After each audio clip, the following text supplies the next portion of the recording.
¿Qué dicen las redes? Amigos, ¿qué tal? Es un gusto saludarlos. Bienvenidos a este espacio de diálogo, donde vamos a conversar con personajes que hacen actualidad y noticia. Hoy tenemos para conversar con el magíster en comunicación, doctor en comunicación digital, exdecano de la Facultad Laica Vicente Rocafuerte y también docente de la misma, el doctor José Luis Férez Vergara. Buenos días, doctor. ¿Cómo está? Hola, ¿qué tal? Buenos días, Julio César. Gracias por la invitación aquí, presto para dialogar sobre temas importantes, coyunturales de la realidad que estamos viviendo actualmente. Muchas gracias, José Luis, a ti por aceptar nuestra invitación y queríamos conversar contigo acerca de esta adaptación que han tenido justamente los estudiantes universitarios, esta adaptación que le hizo cambiar el chip al mundo, el mundo de la educación, porque quizás algunos maestros estaban preparados para la educación virtual y quizás otros no. Y aquí hubo una problemática que hubo que ajustar estos cambios de la pandemia. ¿Cómo les fue a ustedes justamente en el círculo de maestros? ¿Qué pasó? ¿Cuál fue el impacto de la pandemia, sobre todo en el tema de los recursos digitales? Bien, como tú lo has mencionado, nadie estaba listo, ¿no? En el mundo yo creo que nadie estaba preparado para lo que se iba a venir. Yo creo que más de uno pensó que esto al final pasaba en un mes, me incluyo, en un par de meses, pero no que se extendiera hasta la situación crítica hasta la que nos encontramos en la actualidad. Y la educación pues no fue la excepción. Yo quizás creo que los que estaban un poquito preparados en ese ámbito eran ya universidades como la particular de Loja, por ejemplo, que por su naturaleza de educación a distancia tienen ciertos programas, plataformas que están justamente adaptados para lo que es la educación virtual. No así las demás universidades que sí contamos con plataformas de trabajo para, como herramienta complementaria a las clases, ¿no? Pero que no necesariamente son 100% naturales para lo que es la educación virtual. Entonces, en ese sentido, sí, nos tocó adaptarnos, prepararnos, familiarizarnos hasta cierto punto con ciertas aplicaciones de las tantas que hay en el sentido del tipo de conexión. Y esto no solamente incluye a docentes, ¿no? Incluye también a los mismos estudiantes que de pronto no han estado familiarizados con esto, pues, y que más bien ahora se lo ha tomado como un poco más normal, por decirlo así, en el sentido de que ya la gente está más familiarizada, los mismos medios de comunicación, por ejemplo, ya sus entrevistas las hacen como la que estamos haciendo ahora con plataformas como Zoom y otras que existen actualmente a la disponibilidad de los usuarios en ese sentido. Sin embargo, yo creo que dentro de todo lo negativo, esto ha puesto en evidencia digamos, la necesidad que tienen las personas de estar interconectados y hasta cierto punto, en algunos casos, puso en evidencia el analfabetismo digital y se puso más en evidencia esa brecha que hay por el tema de conexión, porque somos un país que no tenemos un nivel de conexión que supere el 40% de internet en Ecuador, a pesar de que hay más celulares que personas. Y eso demuestra que hay mucho, mucho por hacer y que en algunos casos pues ha puesto contra las paredes a la educación, principalmente en el ámbito público, ¿no? Fiscal, específicamente escuelas y Sí, has colegios. topado dos puntos muy importantes, José Luis, que quiero subrayar justamente en este diálogo, que es justamente la parte y parte en que ha tenido que ver tanto el profesor como el alumnado, ese tipo de adaptación. Porque incluso pensamos que los estudiantes todavía tienen esa forma de pensar que van a volver a las clases de nuevo. Sin embargo, esto todavía no termina, todavía continúa, más aún en los países centro y latinoamericanos, ¿no? Entonces, esta adaptación, ¿cómo le ha ido a la parte del alumnado? ¿Cómo se identificó? Porque es muy difícil controlar al estudiante desde una pantalla. Sí, en el caso particular, por ejemplo, en la Universidad Laica Vicente Rocafuerte, donde me desempeño como docente, pues al inicio de las clases el año pasado, ¿no? Que ya nos incorporamos todos de manera virtual, pues se hizo capacitación con el cuerpo docente. En mi caso, pues yo con anterioridad ya había tomado algunos cursos de educación virtual relacionados con la elaboración de programas sincrónicos, asincrónicos, lo que tiene que ver con la educación. Entonces, hasta cierto punto, digamos que yo me había preparado un poquito sin saber que venía este impacto, Tenías ¿no? una Y ventaja. claro, sí, porque esto no es de ahora, pues, ¿no? Hay proyecciones de que quizás en 20, 30 años o poco menos las universidades ya desaparecen tal como las conocemos. Y vamos a prepararnos todo de manera virtual por la evolución de la tecnología. Quizás probablemente acá en países como Ecuador, pues eso quizás vaya a tomar un poco más de tiempo, pero la tendencia es esa, que las universidades físicamente, tal como las conocemos, van a desaparecer y la gente va a empezar a estudiar desde su dispositivo móvil, se va a conectar donde sea y quizás los parámetros del mismo sistema y los modelos que conocemos actualmente de manera tradicional también van a cambiar.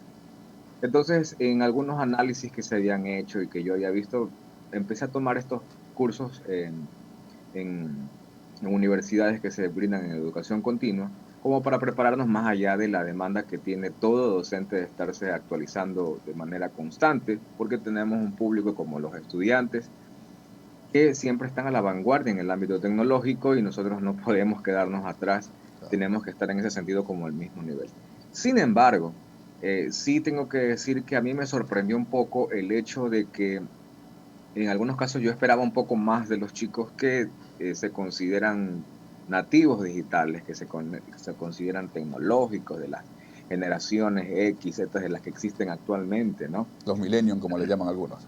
Un millennial, bueno, o migrantes digitales, pero nosotros tuvimos que dar una semana, la primera semana de clase fue básicamente de inducción sobre el uso de las herramientas, de compartimiento de archivos, de enlaces, y, y todo esto demostró pues que sí les costó un poco adaptarse, familiarizarse, hubo que crear videos tutoriales de cómo funcionar, cómo enviar tareas, ya no cargar el típico archivo, sino que manejar todo a través de la nube.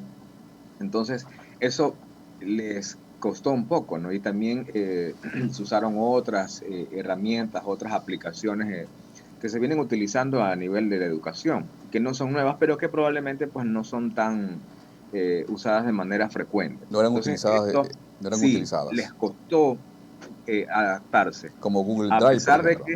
que, exacto, a pesar de que ellos tienen otros chips, por decirlo así, incorporados y que se consideran digitales, y yo los molestaba y les decía, pero ustedes más bien, yo tengo que aprender de ustedes, y esto no debería ser problema, y además, además de que les costó, ellos eh, preferían o se inclinaban más como por la manera tradicional y preferían quizás enviar un trabajo al correo electrónico y quizás no usar la plataforma o evitar usar la nube, en fin, pero fue un proceso, ¿no?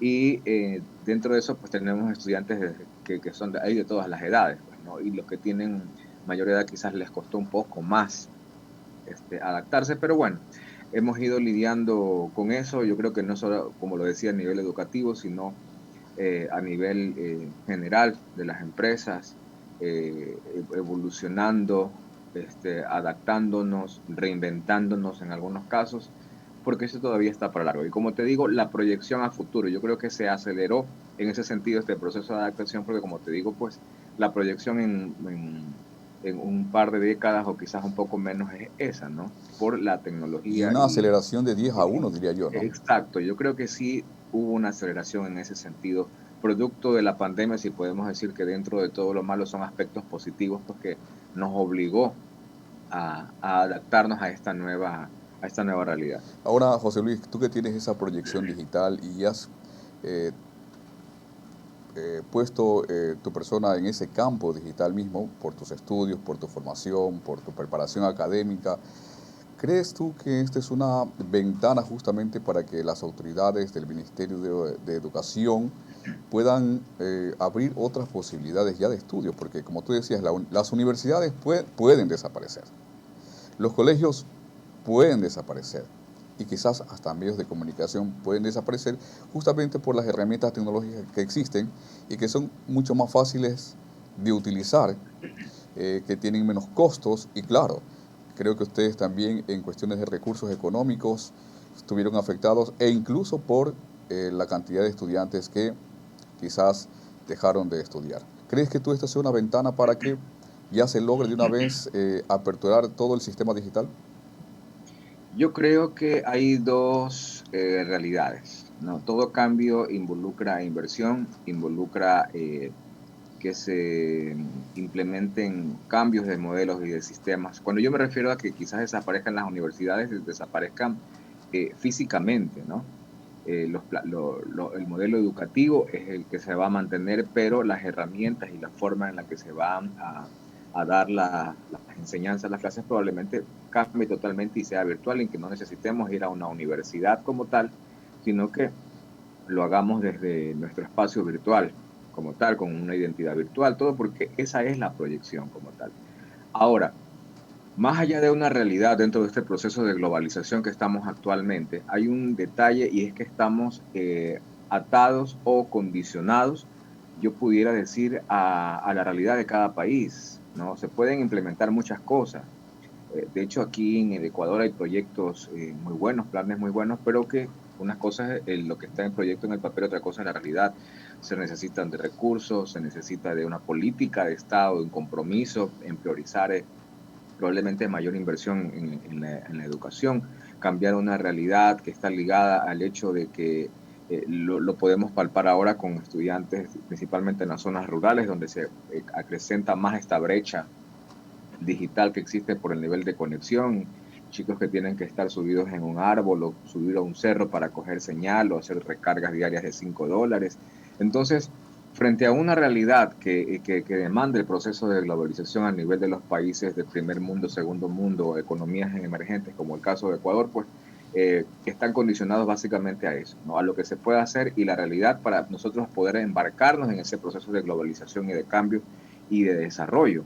El momento en el que quizás tengamos que exista mayor competitividad en cuanto a costos para poder acceder a planes de internet de pronto un poco más económicos, populares, que estén al alcance de las personas de clase baja, ¿no? Para las personas que son de escasos recursos económicos, pudiéramos decir que estamos un poco listos como para poder pensar en algo así, pero mientras las prioridades sean otras, es bastante complicado. Las intenciones pueden ser muy buenas, pero tenemos una realidad que, que no la podemos desconocer y es el nivel de probablemente de supeditado a la burocracia, ¿no? Al manejo estatal que se le ha dado. Mientras no cambie el modelo, difícilmente pues, esa realidad va a cambiar, sobre todo con los que menos tienen. El que tiene podrá pagar quizás un plan mensual de $30, $40, tener un buen equipo, tener conexión.